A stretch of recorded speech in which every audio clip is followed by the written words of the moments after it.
ढिसाळ प्रशासन याला म्हणतात. शेतकरी संकटात, कलेक्टर नाचतोय, यापेक्षा दुसरं काय पाहिजे आहे महाराष्ट्रामध्ये? हेच दाखवत आहे यांचं गांभीर्य काय आहे.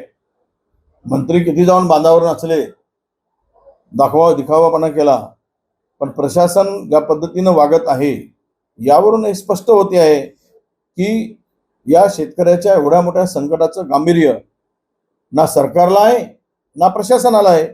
म्हणूनच तर अशा पद्धतीनं त्यांचा डान्स करतानाचा फोटो दिसतोय. म्हणजे गांभीर्य जर असतं, लोकांच्या डोळ्यात अश्रू आहे, आणि यांची नाचण्याची हिंमतच कशी होते कलेक्टरांची.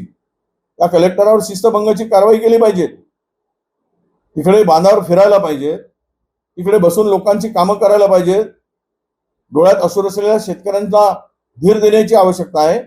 आणि जिल्ह्याचा प्रमुख असलेला जिल्हाधिकारी नाचतो आहे, यापेक्षा या सरकारची म्हणजे मला वाटतं की वेशीवर टांगली आहे यांची होती नव्हती अशी परिस्थिती एकूण या सगळ्या प्रकरणावर मला दिसते.